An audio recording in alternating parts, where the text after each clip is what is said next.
All right. How's everybody doing this morning? Hope everybody's doing well. I'd like to welcome you to my channel. If you've never been here before, my name is 12 Gauge.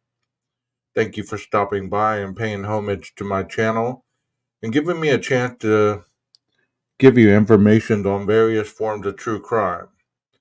This morning I'd like to talk about something that I've been researching off and on for a while.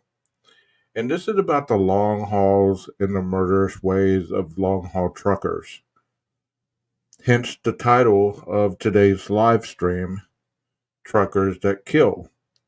If I have time and I don't make this live too long, I'm going to go into a broadcast that was done by CNN and discuss a certain trucker that was out there killing on the roads. And to begin with, though, I'd like to start showing a video on the various states that the FBI has formulated a map to show over 500 people that have been killed on America's highways.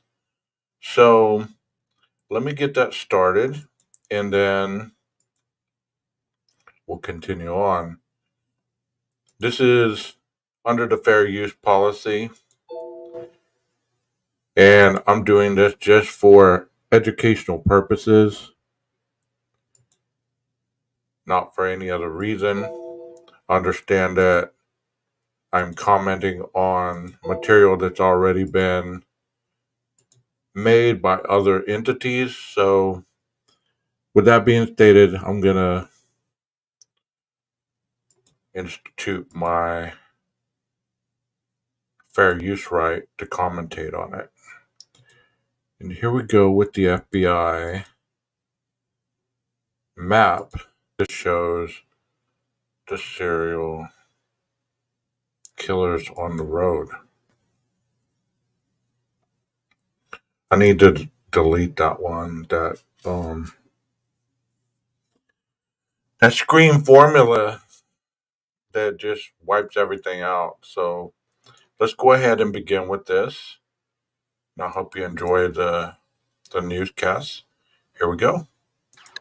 Right now, we have multiple serial killers operating in the United States, without a doubt.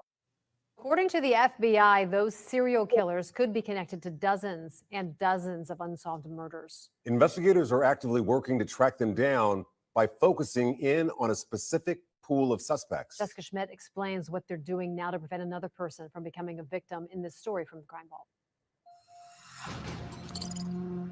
Oh, yeah. In 2004, after noticing a pattern of murdered women being dumped along interstates, the FBI launched its Highway Serial Killings Initiative. The map you see behind me shows where bodies and remains have been found along highways in 500 cases over the course of 30 years. 20 years later, the FBI's work has led to several arrests and to hundreds of suspects. And today, investigators do believe most of those suspects are long-haul truckers. But they want to make it clear they're focusing in on a very small portion of them, as most truck drivers are innocent, hard workers, like a local man we talked to, Tim Reynolds. Tim Reynolds stepped into the trucking industry 35 years ago. Spending more than 2 decades on the road gave his passion a purpose. Dad drove truck, grandparents drove truck, mom drives truck. Not only is it a family thing, it's a childhood dream. Now a CDL training manager at Butler Tech, Reynolds is teaching the next generation how to safely steer a semi. While tough at times, it's a profession Reynolds describes as incredibly important. If the trucking industry was to stop today, you would be completely out of everything in 3 days. Grocery stores would be empty shelves, gas stations without gas. So this is a constant moving, vital part of, this whole country. Although the majority of the more than 3 million truckers in the U.S. are hardworking men and women dedicated to keeping the economy moving like Reynolds, the FBI believes there is a dark side to the business, thanks to a very small group of very bad people. The number one profession. As they said at the very beginning, as she was talking about, over 500 murders over the span of 20 years. That's quite a bit. based on how many truckers have been on these roads in 20 years.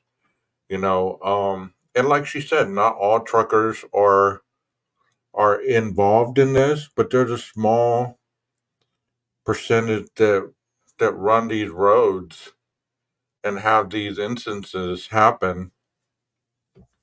And there's been a lot of them caught. I mean, don't feel like that they're still on the roads and they haven't been caught, because there's been some that have been caught, and I will highlight some of those later on in some other streams. Because it's the access point, and one of the documentaries that I'm going to show today will show you more insight on that. So here we go with the rest of the video. This individual wrote Long Haul. And if you can, go out and read the book, right? Read the book and get what you can out of that. For serial killers is long haul trucker. Federal investigators believe a handful of serial killers operating as long-haul truckers are likely responsible for 850 murders spread across multiple states and spanning decades. Former FBI Assistant Director Frank Figluzzi says the good news is many of those cases are now solved. There are 25 long haul truckers already in prison for multiple murders. There have been cases in the greater Cincinnati and the larger Ohio area. John Fortenberry was working as a long-haul trucker when he murdered a Milford man in 1991. He was convicted and executed after investigators discovered he'd gone on a cross-country killing spree. But according to the FBI, there are still around 200 cases considered open and active. Right now, we have multiple serial killers operating in the United States, without a doubt. The suspect pool for all of those within the trucking community is 450 suspects right now. Determined to help narrow that down, Figluzzi, now retired, started investigating on his own. He researched, pulled data from the FBI's Highway Serial Killings Initiative, and traveled across the U.S. with the long-haul trucker to experience the lifestyle. I rode flatbed, which is a different kind of very active physical trucking, with a very gracious driver who tolerated me for over 2,000 miles. His work led him to a key conclusion. These killers are cold, calculated, and clever. An 18-wheeler is a mobile crime scene. What do I mean by that? These killers are grabbing their victims in one jurisdiction, killing or raping them in a second jurisdiction, and dumping the body in a third jurisdiction. The victims targeted by the killers are typically vulnerable women struggling with addiction. Many were sex trafficked before their deaths, Figluzzi says, either recruited online or spotted at truck stops and forced to live a life they couldn't escape. It's those details that add a layer of complexity to these cases. Most of these remains have no ID on them, whether that's the trafficking victim. That's interesting what they just said right there. That's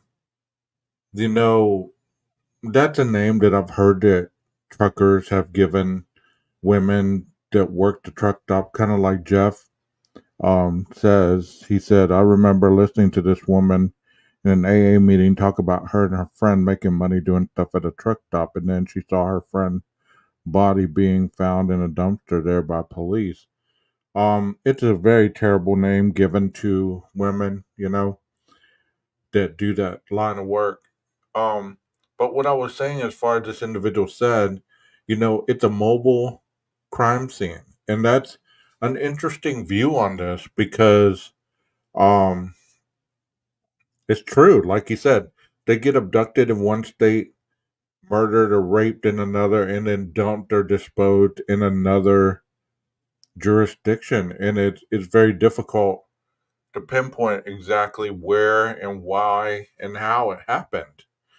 There's a lot of sex trafficking at these truck stops, because these individuals are gone from home for so long. They have needs that are not being met on the road. So it's almost like you pull into a truck stop, you can take a shower, you can get something to eat, you can get a haircut, you can get clothes, you can get toiletries, you can get just about anything you need at these truck stops, including, sex. So you get into the wrong truck, something bad could really happen to you. And here's another comment. That's right, I've heard the term before. That's basically prostitutes at a truck stop parking lot. Yes. Good morning, Carla. Good morning, Carl.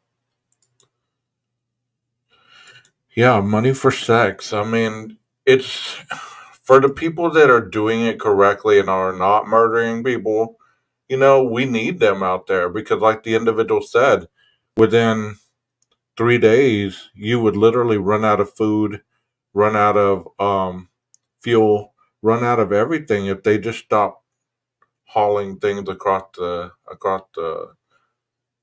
country. Let's finish this up. Them deliberately not carrying ID, or whether that's the trucker taking the ID to make it much harder. Sometimes taking the ID as a souvenir. Survivors of sexual slavery shared their stories with him to help him better understand what the women being preyed on are going through. I interviewed one woman who was a preacher's kid.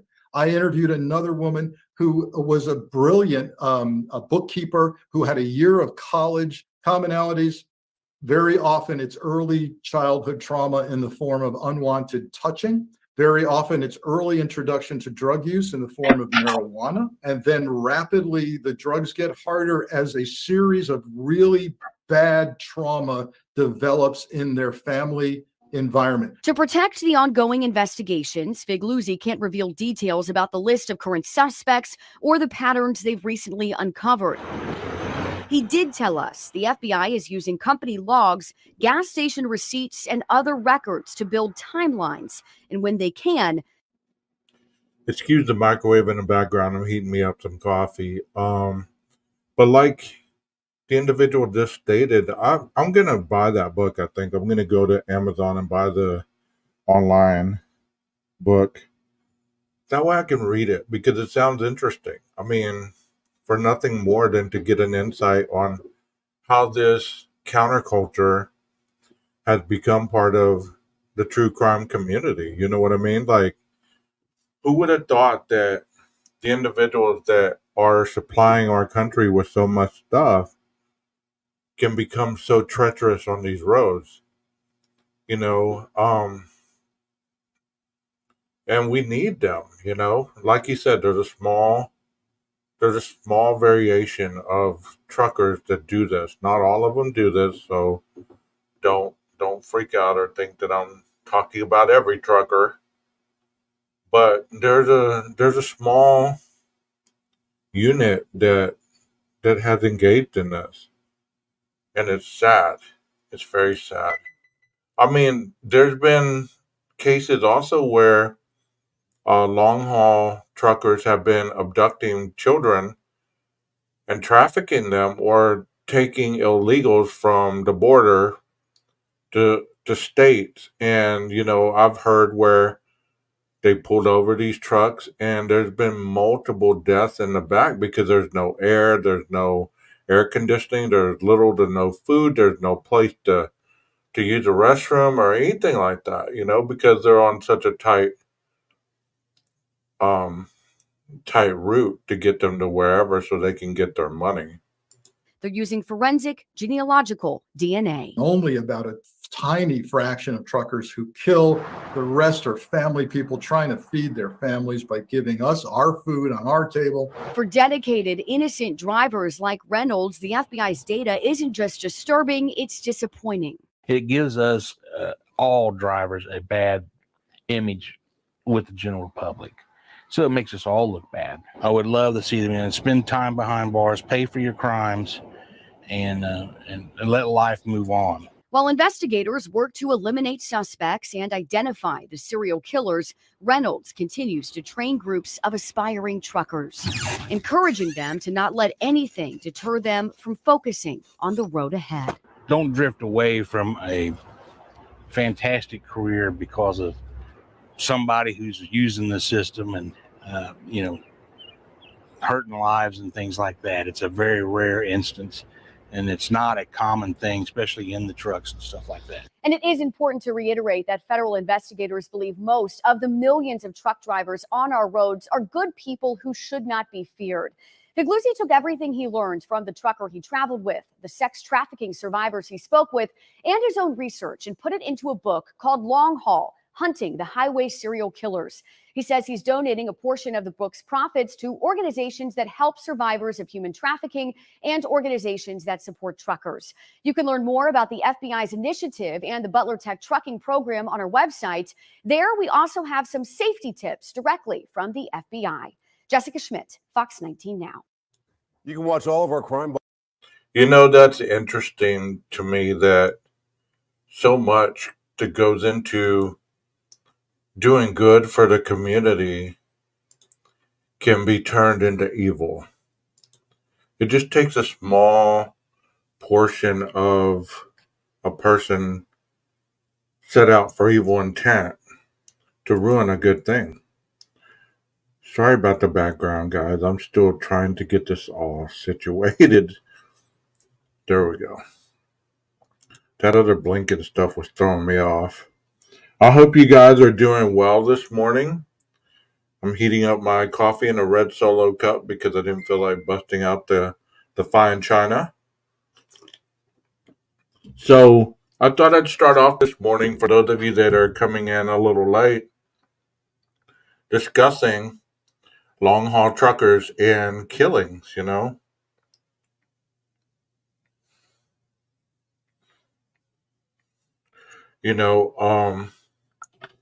I wanted to do this a while back because I have some time to research criminal activities while I'm here after I do my studying and whatever. I have plenty of time to research, and this is an area that is very seldom talked about, that I've seen anyways. And how many truckers do we interact with on the roads? How many times do we stop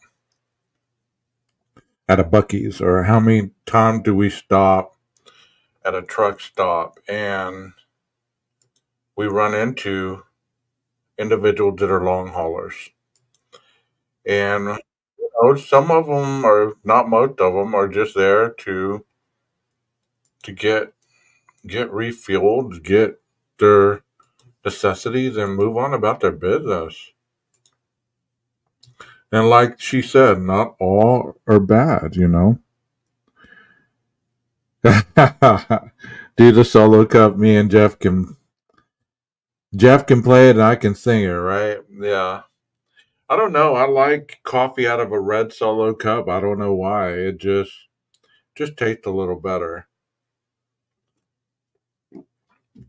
I like coffee cups as well, but I didn't feel like busting it out and having to wash it later and all that stuff. You know how that goes. But this next portion of the show, I'm going to show you. CNN did a broadcast on catching a serial killer in the Midwest, and this was in 2014.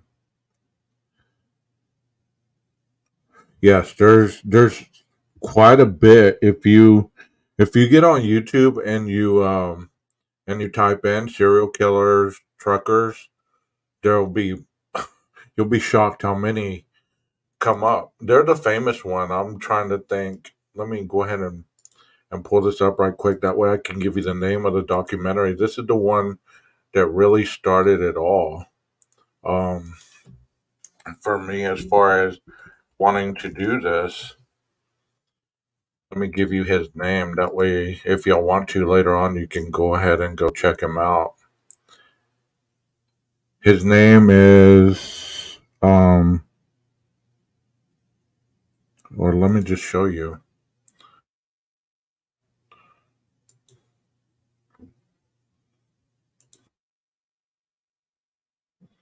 Okay.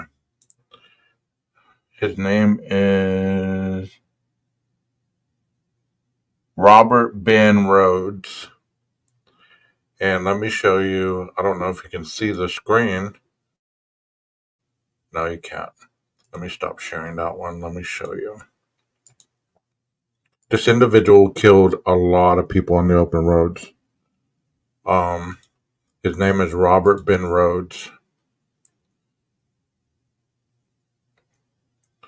And this is the one. He had a mobile torture chamber in the back of his cab. I mean, this is pretty much another guy. I mean, it just on and on and on. You know, you can just go on and on about long haul truckers. They caught that guy, Robert Ben Rhodes, because he was parked at a rest area and a police officer noticed that he had a tail light out. And he went investigating. Well, he noticed that there was a woman chained to the back of his rig.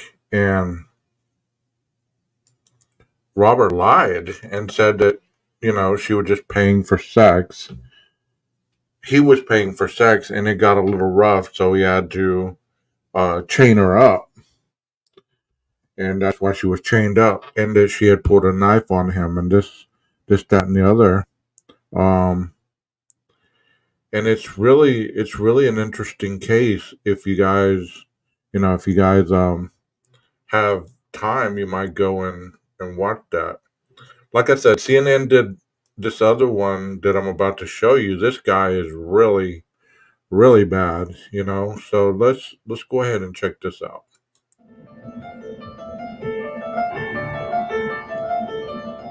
Here in the Midwest, several young girls went missing. Some were found murdered. Others were never found at all. Laurie DePease, 20, in Appleton, Wisconsin. Wendy Felton, 16, from Marion, Indiana. Michelle Dewey, 20, in Indianapolis, Indiana. All of these cases went unsolved. Officials believed only one man knew what happened. We knew he was responsible for several deaths. And to get answers, it would take a risky, unusual plan. Send a convicted drug dealer undercover into a dangerous prison to befriend an alleged serial killer. I'm not a serial killer hunter. I said, so how am I going to do this? At stake, answers. Wondering where she is, wondering what happened. Peace for grieving families. You want to find her and you want to bring her home and you can't. And one man's freedom. They don't just turn around and give out candy and say, you're free to go. I went through hell and back.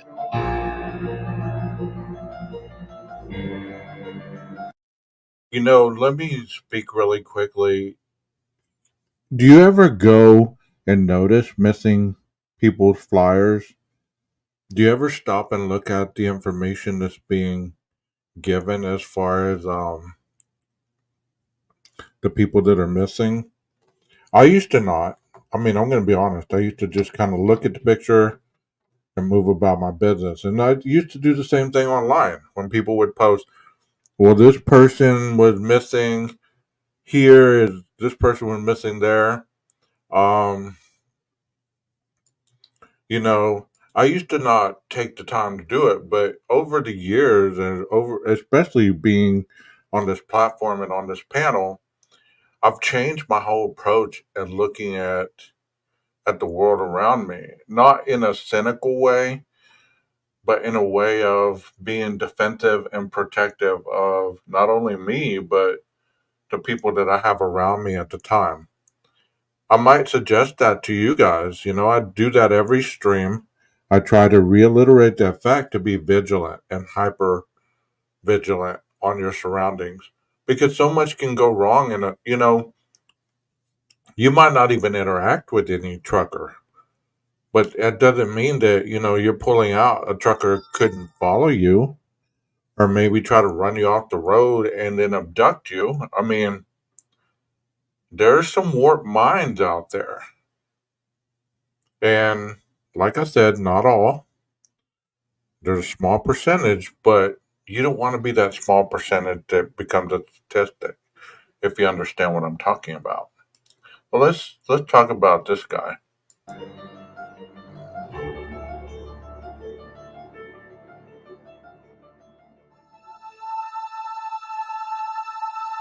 Early each day, Donna Reitler greets her daughter, Tricia.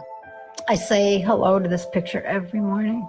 I say good morning every morning. I look at that and I can hear her say, "Hi, Mom." Trisha was very kind-hearted, very smart. As a child, says Father Gary, Tricia lit up the room. She would sometimes just bound into the room, spread her arms apart, say, ta-da, that type of thing. Donna and Gary brought Tricia here to Marion, Indiana to attend this small Christian college. One spring evening in 1993, Tricia left her dorm room for a walk. On March 29th, around 8 o'clock at night, Tricia Reitler came here to this shopping center. She bought a soda and a magazine and started walking back to campus. But then she disappeared. Phone call came a little bit after midnight. Once again, walking to the grocery store and then walking back to campus. What you're going to hear is some other people talk about this grocery store later on, and you're going to hear them say that they can see the campus from the grocery store. That's how close it was. So it's not always the distance between you and where you're going. It could be literally yards. It could literally be walking distances. So be mindful. And the voice on the other side of the phone said, do you know where your daughter is? 19-year-old Tricia Lynn Reitler was last seen about 8 o'clock Monday night. She had just stopped. Tricia's disappearance rocked the community and devastated her parents. Who's ever responsible will never know what they've taken away from us. Tricia's mother made a desperate appeal to Tricia on the Jerry Springer Show. Hang in there and know that we love you, and we're doing everything we can to find you. Despite huge media coverage and their pleas for answers, none ever came. It's like she just vanished into thin air. Tricia was never found. Young college students, they need to be aware. Kristen Zeller was a junior at IWU when Tricia disappeared. We were advised to stay in our dorms if you were a girl. But a week after Tricia's disappearance, Kristen and her roommate Heather needed to go to Marsh grocery store. You thought you'd be safe. You thought it'd be fine. It's a couple blocks away. Exactly. It's not far at all. I can see the campus from Marsh. So, what's going to happen? It was getting dark by the time they left the shopping center, walking the same route Tricia would likely have taken. We were maybe halfway up the road when Heather turned to me and said, Did you happen to notice that brown van? And I said, no. Then the van passed again, slowly. We still weren't alarmed. He came by again. A third time. Yep, really slow this time. Looking at us, the hair on the back of our neck started to stand up. The van pulled right up beside them. How close? Show me. His wheels were right on the side of the curb. And this was me, this was Heather. And he leaned over, started to say something. And at that point, we're both like, run, just run. The girls called security, describing a two-tone van driven by a man with mutton chop sideburns. Officers spotted the van and questioned the driver, a man named Larry Hall. Hall said he'd been looking for a friend's address, but the address he gave didn't exist. So officers let Hall go. So let me ask you guys in chat. Whenever you hear that police potentially had the person that was later responsible for these crimes and they let them go, do you feel that that's police negligence, or do you feel that, okay, that's all they had on the person, they had to let them go? That's just a question for you guys. September 20th, 1993, 6 months after Tricia's disappearance, now 15-year-old Jessica Roach goes missing in Georgetown, Illinois. Investigator Gary Miller got the call. We all knew that we had something really bad here. We had an abduction.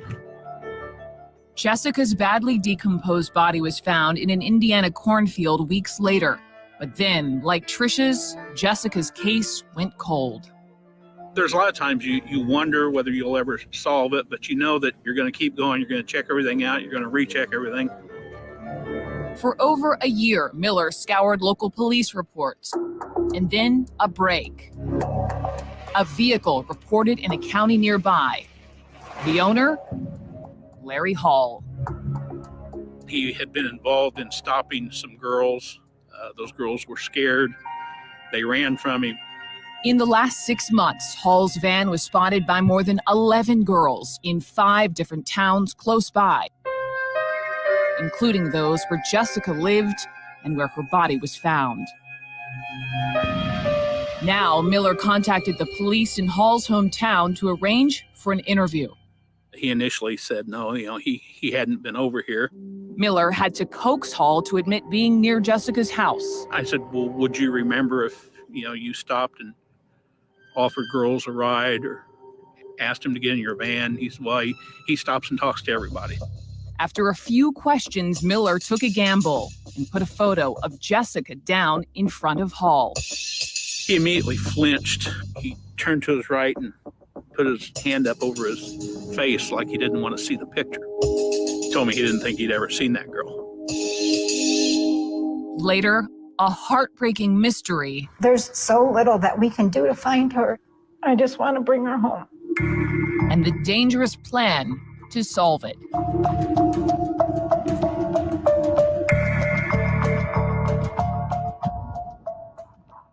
So they got this guy again, and they asked him, had he ever seen this picture?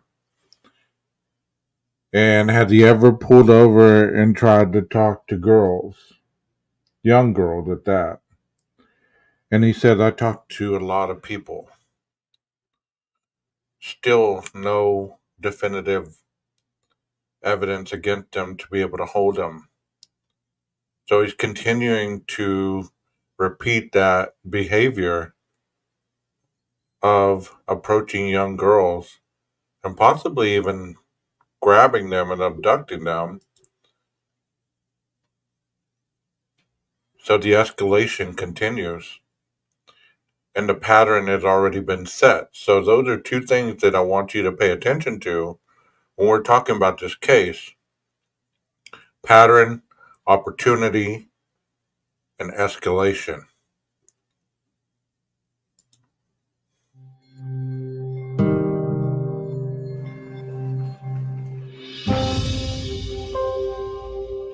Larry Hall and his brother Gary had always been a little different. Look at you two little boys. Well, which one are you and which one's Larry? This would be me. Gary and Larry. In a rare recorded interview obtained by CNN, Larry Hall recounts a tough start. I know when I was born, my mother told me that I was blue, that I hadn't got enough oxygen to me or something. Identical twin sons growing up hard. In the Hall home, there was little money and lots of problems. Author Hillel Levin interviewed Larry Hall. It was a very cluttered household. They're raised with dysfunction. Neighbors say their mother was domineering. Their father drank and sometimes turned violent. He worked at the local cemetery. What was it like growing up next to a cemetery? Was it creepy? No, not at all. Not for me. You know, at 12 years of age, Larry and I started working at the cemetery. As he grew older, Larry had problems fitting in at school. He was always the backward twin. I was the more dominant, outgoing twin. He hung out with what my wife and I and a lot of fellow classmates called the misfits or the stinky crowd. Okay, so there you hear, once again, he had trouble fitting in. Was raised in a tumultuous home. Dad drank too much, mom was overbearing. And if you don't, If you think that these things do not develop a pattern of living for an individual or destroy their psyche in dangerous ways, I urge you to research that, because it happens. Let's continue to hear about Larry and Gary. Still, the boys were best friends, and as young men, Gary and Larry developed an unusual new hobby as Civil War reenactors. I met a lot of new friends during that time period, and I was able to travel around and meet them at the battlefields and go on tours and stuff. It was a lot of fun. Larry was hooked, even growing mutton chops from his hairline to his jowl. Though the reenactments helped Larry make friends, he still struggled with women. What was Larry like around young women growing up? Very awkward, quiet, backward. Did he ever talk to you about these urges? He reportedly says he had urges about women. Oh my gosh, it was absolutely, it was out of bounds. I had no idea. Jimmy Keene grew up 135 miles away in Kankakee, Illinois. He didn't know Larry Hall, and he had no idea that their worlds would someday collide. And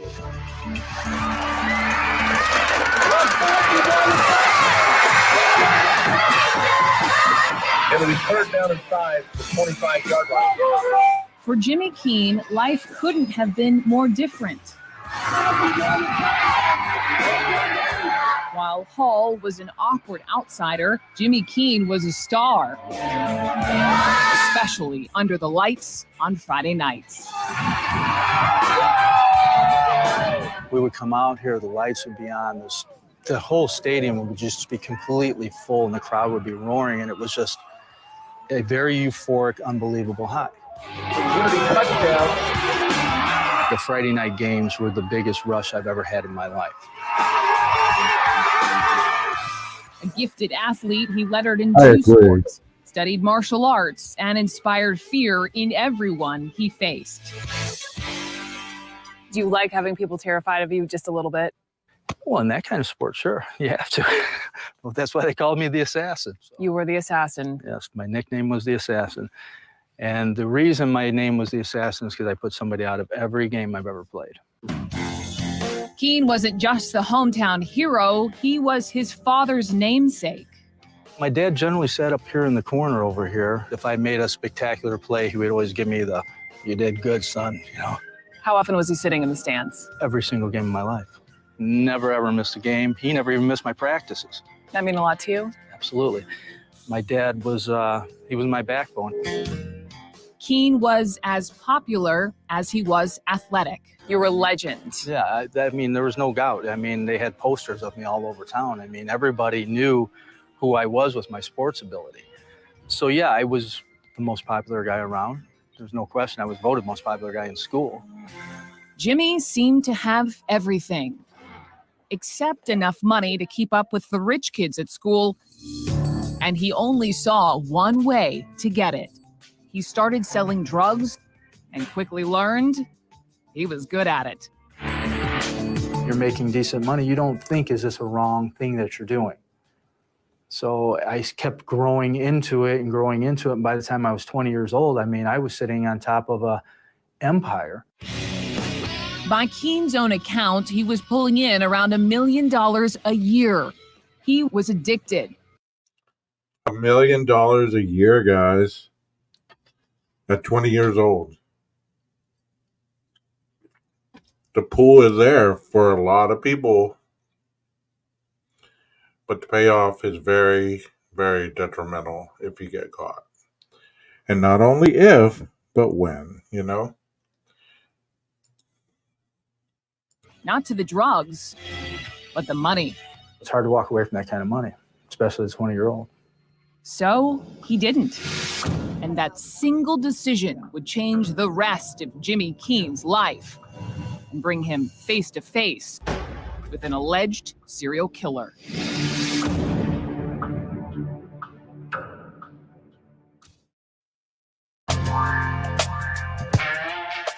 Your license plate, extra HP. Extra HP.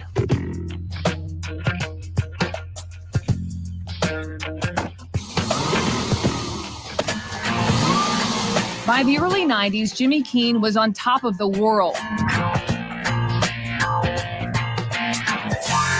His booming business afforded him a lavish lifestyle with large homes, souped-up Corvettes, and an endless supply of women. I would have 30 or 40 cake parties with volleyball nets, live bands. We'd have literally 1,000 people or more sometimes. I mean, these were gigantic, huge parties. You were the guy women wanted to be with and guys wanted to be best friends with.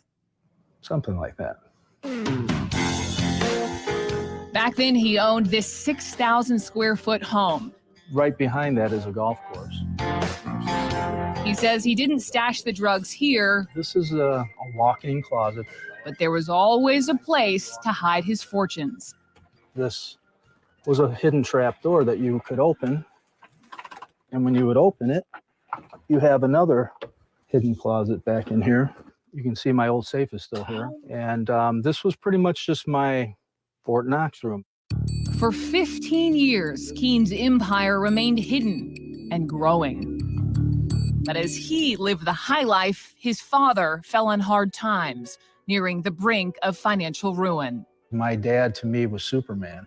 And to see him in such a hurt way really killed me. So Jimmy used his drug fortune to bail his father out. His dad resembles Kenny Rogers, wouldn't you say?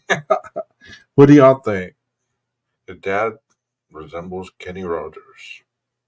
Then continued to support him. Even though it was coming from something wrong, I felt I did something very right to make his world right. But the money never seemed to be enough, and Keene couldn't stop watching his back. By the fall of 1996, the pressure of life in the fast lane was catching up. I had woke up in the middle of the night and I was laying there wide awake. And I said, you know, I am tired of running like this. I said, I really just want this all to end. And it was all about to end, but not the way Keene had planned. Just 2 weeks later, I heard the front door rattle and I thought it was just the wind because it was in November. And next thing you know, boom, the whole door just blew off the hinges. And then they came flying in a straight file line with their guns drawn and their black uniforms. Move, we'll blow your head off. We'll do this. Just move one time. Rah, rah, rah. For Jimmy Keene, it was over. Everything stops and goes in slow motion. You don't even feel like it's real. Keene was ultimately dragged to jail. He pleaded guilty, hoping to minimize his sentence. And at first, federal prosecutor Larry Beaumont was willing to negotiate. Initially, we tried to what we call flip him to see if he would give us other drug dealers at the time. And I think he refused. So our reaction was to make sure he gets the maximum penalty. Beaumont got his way, and Keene got 10 years. It knocked the life out of him and broke his father's heart. Any hopes and dreams he had had for me at that point in life were gone. He was crushed. I mean, he was very crushed. Jimmy Keene could not imagine a way out, nor guess that a man he'd never met might someday provide him one.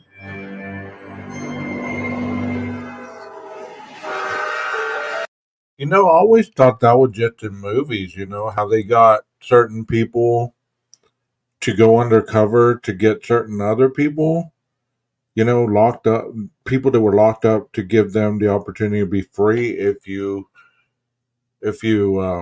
collaborate with the police or the feds or whoever. I thought that was just in movies, and then I saw this and I was like, man, it really happens. Have y'all heard of anything like this before? Like, you know, a convicted felon going undercover to help the police nab an even bigger fish while they're locked up? I've never heard of that until this. Like, it just blew my mind a little bit. November 1994, Wabash, Indiana. It had been 2 weeks since Larry Hall recoiled from a photo of Jessica Roach. And investigator Gary Miller had a gut instinct. I really think we're onto something here. This guy portrays this weak, timid person, but I don't think he truly is. Miller thought Hall was vicious, and as the investigation unfolded, Miller also thought he knew how Hall abducted Jessica Roach. When he first seen her, she was riding from toward the house, going down this way. Hall followed and stopped to talk. Jessica got scared and backed away. That's when he opens the door, grabs her. There's a physical confrontation where he overpowers her, put her in his van, and left, probably going up this road right past her house. In an interview in the Wabash police station, Hall surprised investigators by explaining what happened next. I tied her up, but I can't remember with what. I took her pants off. Hall said he raped her and led her off through the woods. I laid her up against a tree and put a belt around her neck, and she stopped breathing. Hall said he strangled Jessica from behind, so he didn't have to see her face as she died. And that wasn't all. All of the girls looked alike, Hall said. I cannot remember all of them. I picked up several girls in other areas, but I can't remember which ones I hurt. Several girls in other areas. There were more victims than just Jessica Roach. Hall said he'd also been near the campus of Indiana Wesleyan University, where Tricia Reitler had disappeared. I was over there because I needed to be with somebody. There was a small shopping center. I had a van. Hall said he raped and strangled a girl here too. Then he identified his victim by pointing to Tricia's picture. Tricia's disappearance had... How do y'all feel about that? When somebody confesses to a crime like this, how do y'all feel about that? Give me your thoughts in the chat. I'm going to pause this for a little bit. I want to hear from you guys. How do you feel about when somebody confesses to killing an individual? What are your thoughts behind that? Because there's a difference between somebody claiming innocence and somebody saying, yes, I did it.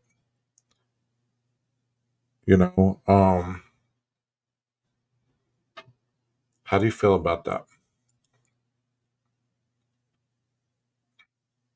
Yeah.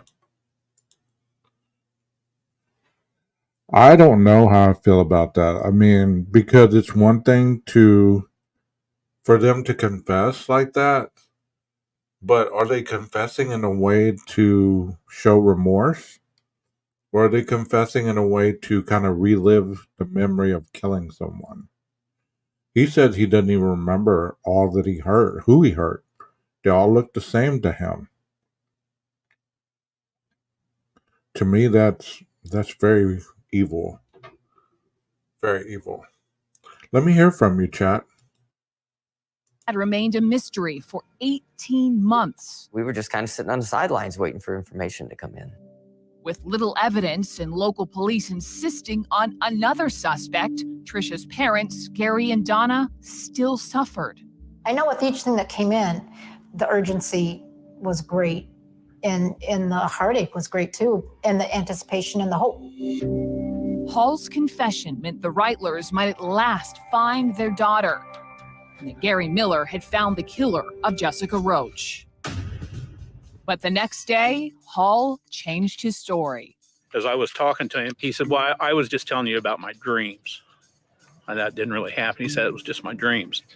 And I said, well, Larry, that's not what you said. You said this had happened and that, you didn't like talking about it because you didn't like the things that you'd done, but you never mentioned it being a dream. But he stuck to his new story. Larry Hall was recanting everything. Good call, Carl. Good call.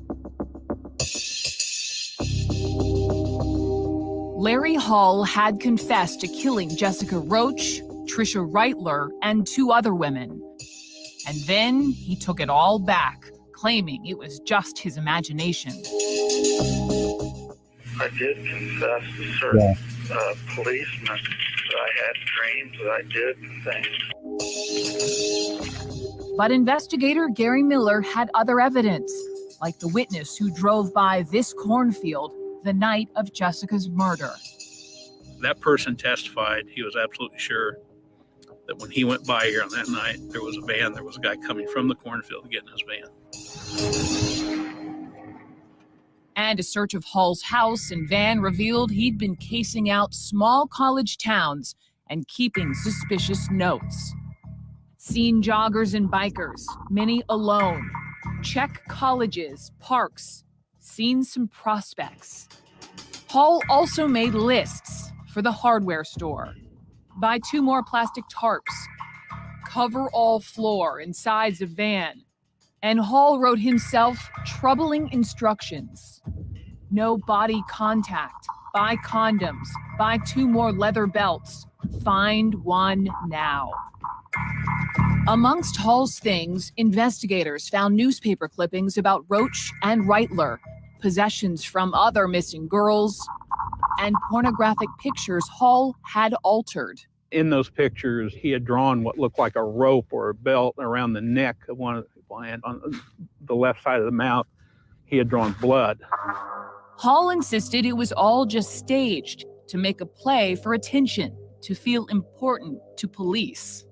I put a bunch of stuff in that van that I drove around with because I knew they'd eventually search my van and find them. During Larry's trial, his twin brother Gary tried to provide him an alibi. Still, federal prosecutor Larry Beaumont got Hall convicted of kidnapping Jessica Roach. In the federal system, if you're guilty of a kidnapping, if that kidnapping resulted in a death, then under the sentencing guidelines, it's mandatory life term. The Jessica Roach case was over, but the disappearance of Tricia Reitler remained unsolved, and her parents, Gary and Donna, could not stop looking. You know, I don't see these billboards up as much anymore. I mean, and I know that there's countless people that are missing. I don't know if they're so expensive now because they're digital, most of them, but I don't really see a lot of these billboards up when people go missing. And that's a shame. They should have billboards designated just for that. Where, you know, we pay taxes. Why can't they use a percentage of the tax money to fund that billboard? Call it the Amber Alert billboard. You know, instantly flashing the person's face, their descriptions, whatever, all over the U.S. all at one time. We have money for other things that are not as important, but when it comes to human life, we act like it's just no big deal sometimes. And I'm saying we, as in government officials, you know, people that are in charge of protecting humanity, they could do so much better. Within seconds, it could be flashed all over. And some of these abductions might be stopped because instantly people would know, okay, this is who we're looking for. I just saw a man grab that person. I just saw a man's van that was parked next to this church grabbing a woman. Just my thoughts. I'm pretty sure it's not feasible due to a lot of things, but I would think that by this point, with all the technology stuff that we have, why couldn't it happen? How come it has to be the families that do all the digging and trying to find our loved ones? Because most of the time, as we've seen in other cases, if any of these females are drug addicts or prostitutes or just runaways or whatever, the police don't even take that type of disappearances. They don't take that type of situation as serious as they should. And it's sad because, you know, hours count, minutes count. Carl says, I just lived south of Indiana University. Several young ladies had vanished over the years. I want to ask you, Carl, how quickly were you notified of these missing females? Was it within days, within weeks, because they say within the first 48 hours to 72 hours are the most precious times of a missing person's survival rate. So if we're not hearing about it till like 3 weeks later, there's a lot of things that could have happened to that person in those 3 weeks. Does that make sense? Man, it just, some of these cases and some of this stuff really is, if you're really looking into different things, it's a lot more traumatic than the cases that are being highlighted on YouTube every day. We walked the sides of the roads. We walked the riverbeds. We looked under the culverts. We ended up going to crack houses because somebody had a lead. If you see something on the side of the road, a garbage bag, whatever, it's like, could that be her? It was just a horrendous crime to lose your daughter and never find out what the heck happened to her. Larry Beaumont kept looking too. Well, I actually made arrangements on a couple occasions to go out and look for the body. Beaumont called in specialized military and law enforcement units to search. But we weren't able to find it. So rather than give up, it occurred to me that obviously Larry Hall knew. Beaumont needed answers and turned to an unlikely source to get them. He needed someone to befriend Larry Hall, someone charismatic, someone on the inside. Larry Beaumont needed Jimmy Keene. Beaumont had sent both Keene and Hall to prison. Now he hatched a risky plan that would bring them together. Keene was 10 months into his sentence when Beaumont brought him in to talk. Scared me. I thought this was some trick. Keene watched nervously as Beaumont pushed a folder across the table. And I opened it up, and the first thing I seen was a picture of a mutilated dead girl. And I flipped the next page, and there was a different mutilated dead girl. And there was a portrait of Trisha Reitler. At that moment, I looked up at Beaumont, and he says, Jimmy, we need you to help us with this case. Beaumont wanted Keene to go undercover, to transfer from his low security lockup to a dangerous prison, and to befriend alleged serial killer Larry Hall.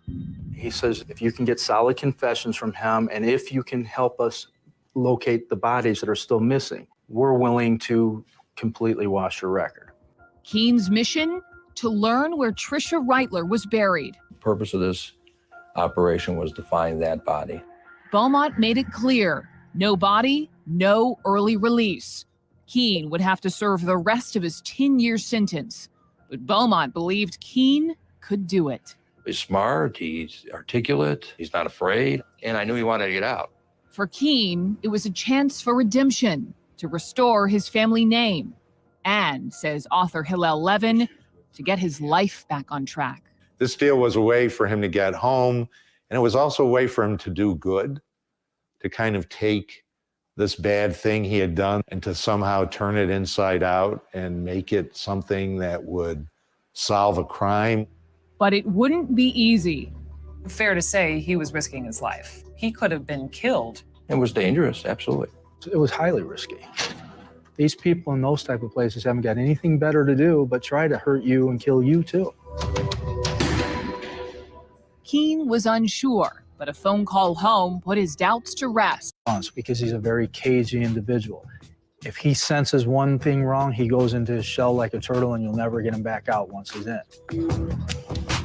But Keene didn't have time to wait. He needed to get home to his ailing father. So hours after becoming a Springfield inmate, he spotted Larry Hall and made his first move. I made it a point for us to bump shoulders together. And as we gently bumped shoulders together, I turned around and I said, oh, excuse me. I said, listen, I said, I'm new here. I said, you wouldn't happen to know where the library is, would you? Hall offered to show Keene the way. And I just reached over and I kind of slapped him on the shoulder and I said, thanks a lot. I appreciate that from a cool guy like you. Over the next week, Keene watched Hall's every move from his cell across the hall. And I walked up to him and I says, hey, this is where I'm at. I said, are you in this area here? And he goes, yeah, I'm right there, and he bugs his eyes out of his head. I said, oh, well, that's great. I said, you're right by me. I said, you know what? I told you were a cool guy and I'm glad that you're by me and all this and that. And that's when he basically offered sometime if I'd ever want to have breakfast with him and his friends. Keene was making progress, slowly gaining Hall's trust, but life at Springfield was complicated and dangerous. So Keene figured out a way to use violence to his advantage.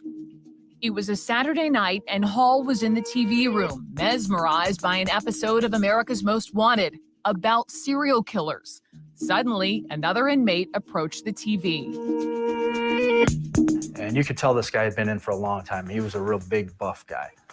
And he just walked up to the TV, looked at everybody in there, and he decided he's going to turn the TV channel. And he turned it. And I found this very interesting. Larry looked at me and very quietly mumbled under his breath. He goes, "Hey, I was watching that show." Keene leaped into action and knocked the guy out. And I nailed him with an uppercut, and then I kicked him through 3 rows of chairs. He was beat up real bad and had to go to the hospital. And they took me and threw me in the hole. It was worth it, and it was a breakthrough with Hall. He not only now looked at me as a guy that he could look at and say, wow, he thinks I'm cool. Coming from him, that's a compliment. And now he's also able to protect me. Now, Keene had Hall's trust and had him talking. One night in Hall's cell, he told Keene the truth about what happened to Trisha Reitler.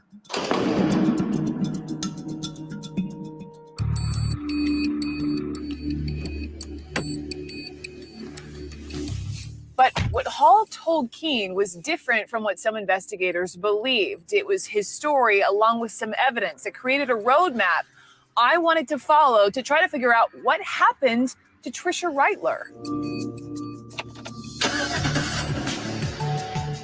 Trisha would have left this supermarket parking lot walking just a couple of blocks back to campus.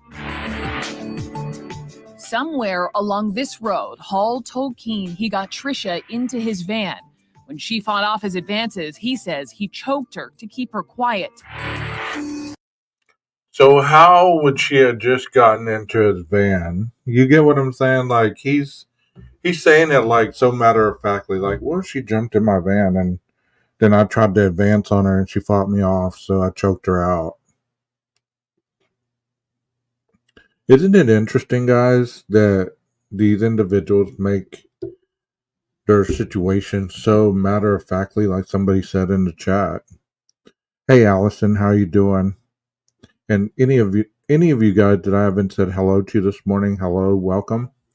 Carla, I've seen you. I've seen Carl. Rondi, of course. And Jeff H was in here for a while. I don't know if he's still in here, but you know, it's just a matter of factly that she just jumped in my vehicle and fought me off, and then I choked her out. Hall told Keene he blacked out. And when he woke up, Trisha was naked and lifeless. Days after her disappearance, investigators found her blood-soaked clothes here, just 1 block from the supermarket. Hall's own notes indicate what might have happened next. Exactly 1 week after Trisha's disappearance, Hall wrote, "Cut out stained carpet, vacuumed van thoroughly, buy new hacksaw blades, clean all tools." Along with So, have you noticed the patterns in this episode on other situations that are currently going on? This happened in 2014, 20 years ago. Or not 20 years ago, 10 years ago. Is it 20?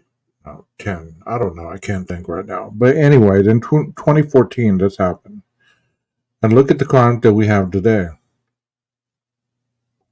We hear people wearing rubber gloves, vacuuming their apartments nonstop in the middle of the night. We hear, putting their trash into separate Ziploc bags. We hear them wearing rubber gloves to the grocery stores. We hear all this stuff. So do you believe that individuals that not only watch these shows to make themselves better at their trade. Do you think that they really think that these things work? I don't know. That's a good question for you guys. His notes was this address, 700 West Slocum. We're in the woods halfway between Marion and Wabash, and it is possible that somewhere out here, that Trisha Reitler is buried. He said, so he got some lime together, he got a shovel, and he got a lantern, and he drove her way out into the woods, and he buried her out in the woods. He admitted to you that he buried her in the woods. Several times he's admitted that, yes. I basically made him feel like it was okay to tell me his secret. But Keene still needed the secret that would set him free, the exact location of Trisha's body. Weeks later, he thought he nailed it when he found Hall hovered over a map in the prison workshop. It was a map with red dots over Indiana, Illinois, and Wisconsin, and he covered it up really fast. Lined up at the edge of the map were a dozen wooden falcons. And I says, wow, this is pretty cool. Did you make these? He says, yeah, I make them. And he goes, it's really cool, isn't it, Jim? He goes, they watch over the dead. Falcons to watch over the dead, and a map marked with dots. It was the information Keene thought would surely lead to the exact location of Trisha's body. In that moment, what did you think? This is my ticket to freedom. I did, because I thought, this is it. I've got solid confessions out of him. We know specific details. We know how he's done it now. Keene believed he had his answer, that he'd soon be free, that he was done forever with Larry Hall. So that night at lockdown, Keene decided to tell Hall what he really thought. I told him that he was a f***ing sicko. I told him that he was insane. I said that you are one of the most despicable forms of human life on this planet. He, at that point, slid away from me and was like really terrified of me all of a sudden. And he says, Beaumont sent you, didn't he? Beaumont sent you, didn't he? Keene had blown his cover, and his outburst landed him in solitary confinement. It took some time before we found out that they put Jimmy in a hole, and so he was not able to communicate with anybody on the outside. By then, Hall's map and the Falcons had disappeared. Worst of all, as Keene was let out of Springfield prison to face Larry Beaumont, he didn't know if what he'd learned was enough to set him free.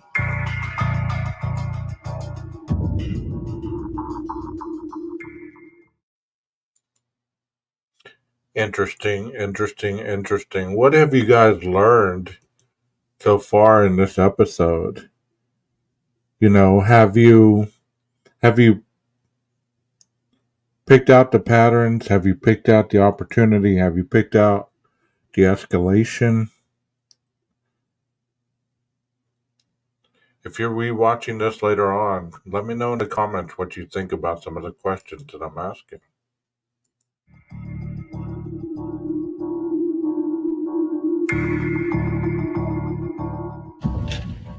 During his months in Springfield, Jimmy Keene got Larry Hall to provide details about several murders Hall was suspected of committing, including Trisha Reitler's.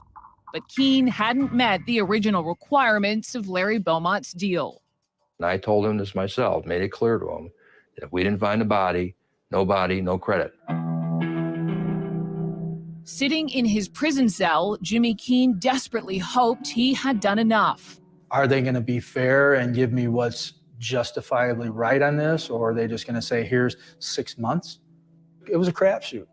Without a location for Reitler's body, Beaumont had a decision to make. I made arrangements to have him take a polygraph test just to verify what he was telling us was the truth, which he passed, and he did make a legitimate effort to do what we sent him down there to do. So Beaumont urged a federal judge to give Keene credit for time served. Jimmy Keene became a free man and returned home to his aging father. What did you feel like when you were finally released? I was happy as could be. It was a very bizarre roller coaster that I went on. It was, redemption at its best. Keen had 5 more good years to be with his father before Big Jim passed away. We both realized once I got out that there is a better world than just always in a constant dash to make money. You know, it was more like, look, let's just enjoy each other while we're alive here, you know. It was closure for Keen, but not for the families of the alleged victims of Larry Hall. For years, there was no progress and no relief for people like Donna and Gary Reitler. As a parent, there's the part that you've let her down and that you want to find her and you want to bring her home and you can't. I mean, we've done pretty much physically everything that we can to find her. And there's somebody out there that holds that one answer for us. Beaumont, too, felt he'd done all he could and that the pursuit of Larry Hall was over. There wasn't going to be no further prosecution from the federal perspective. He's already serving life imprisonment. He wasn't going to, you know, he was done. Once again, Larry Hall had slipped off the radar, and it easily could have remained that way, except for Jimmy Keen. First, Keen's story of strange redemption was featured in a Playboy article, and then a book written by Keen and Hillel Levin. Once we were able to write about what Jimmy went through, then things happened. Keen's story refocused attention on Larry Hall, helped reopen cold cases, and put pressure on his twin brother Gary. Now, Gary stopped defending Larry and started talking. Larry, just like Jimmy Keen calls him, and he's a baby killer. You think your brother is a baby killer? I don't have no doubt in my mind. Do you think your brother killed more than Jessica Roach? Yes. Do you think your brother killed Trisha Reitler? Yes. Michelle Dewey? Yes. As Gary started talking more openly, detectives approached him, asking for help. I went with the Indianapolis detectives down to try to get my brother to confess. He made me leave the room. He did, in fact, confess on tape to 15 serial murders. Larry later retracted again. And while he can't ever seem to stick to one story, he does sometimes seem to have regrets. I didn't want to keep living my life the way I was living it. I wanted things to be different, you know, but I guess I didn't really do the right things to change the way my life was going. Larry Hall refused our request for an interview. He has never been charged with crimes against anyone other than Jessica Roach. But Keen's story has caused officials across the country to take another look at Hall. In November of 2010, investigators from the town of Menasha Police Department interviewed Mr. Hall at a federal prison in North Carolina. In that interview, Hall admitted murdering Lori DePease and provided clues about where to find her body. There's multiple agencies that are looking into him, reference their unsolved disappearances. Larry Hall may have had more victims than ever imagined. We understand it's even more extensive than we ever thought. Not 20, but maybe 30 to 40 in terms of the victims. That leaves 30 or 40 families still awaiting answers, which is why, says Levin, it is critical that serial investigations do not stop. 2 decades after Trisha Reitler vanished, her father, Gary, now believes Larry Hall knows where to find her. I think if Larry knew what we go through on a daily basis, you know, wondering where she is, wondering what happened, I don't think he would have any choice to confess and let us know where she's buried. Donna Reitler is not as sure. Yeah, he confessed, he recanted. He confessed, he recanted. Without a body, it's just another possibility. More than anything else, they just want their daughter back. To have a place to lay her to rest, just to be able to sit and just talk to her. Wow. That's intense, man. And I see you, girl next door. I'm gonna I'm gonna look into that, see if I can enjoy that as well. The podcast where the bodies are buried. I see that. Um, I don't think Larry gave a damn. You're probably right, Rondi. You're probably right. I mean, when it comes to individuals, once they kill, I mean, 30 or 40, if that was the amount, that's a lot of people. And then his brother said, I believe he was a baby killer. A baby killer. I don't get it. But that's why I want to focus on other crimes and other things that have been already, researched by other people. Obviously, CNN did that, and they aired it, and I was just commenting on it, which was a great piece. I thought, you know, um,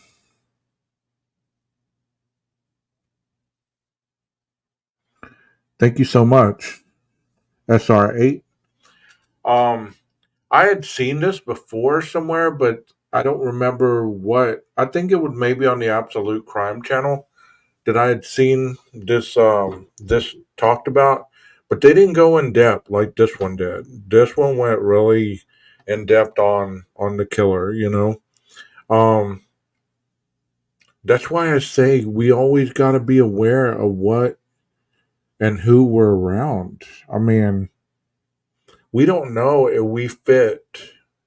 I won't say me because unless there's a serial killer woman out there looking for a guy that resembles me as their type, you know,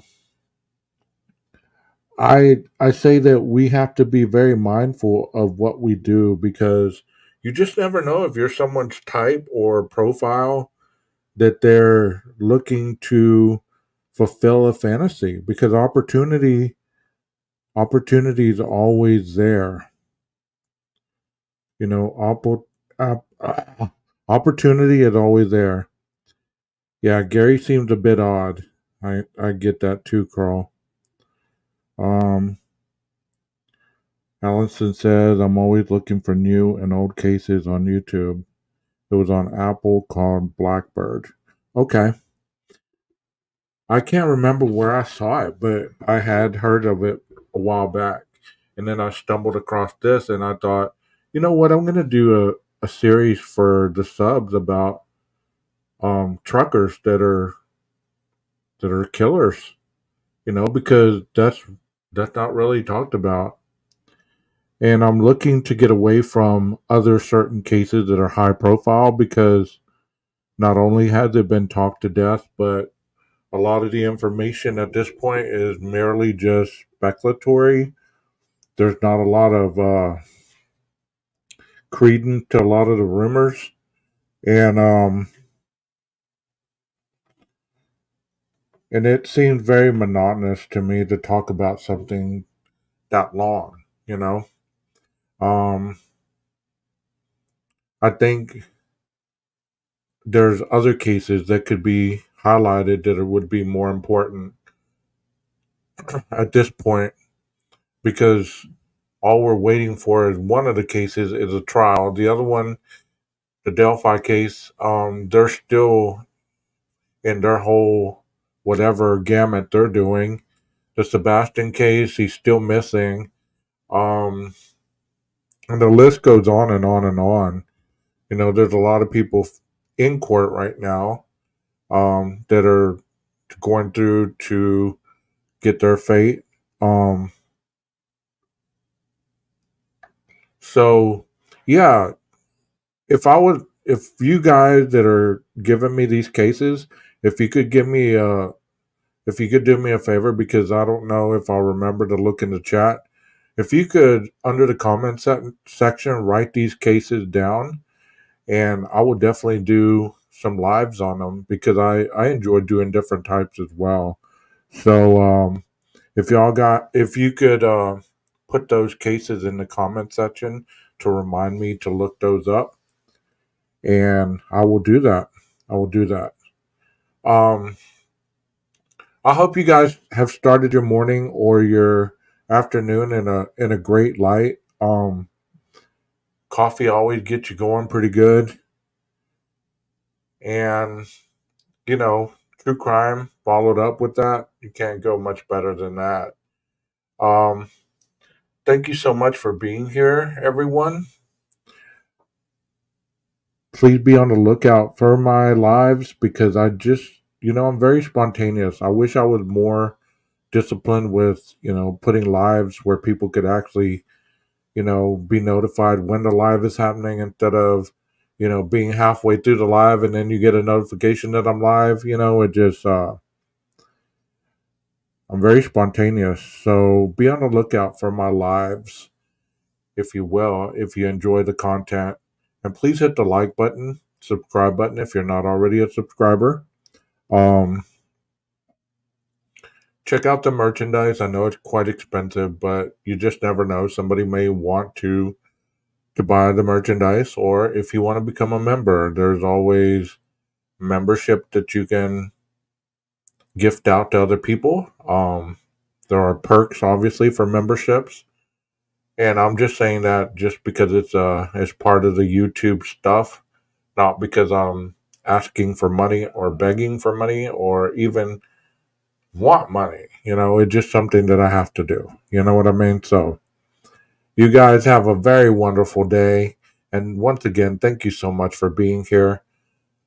Please, if you have any cases that you want to see me talk about or stream that have kind of gone under the radar, that are not high profile, that need to be brought up or talked about, list those in any of the comments, and I will definitely do that once I research the case. Okay. Um, and thank you so much for. Yeah, the membership is. I don't know how to do it on StreamYard, but if you go to my channel, there's a button that says, or under this video on YouTube, it says join.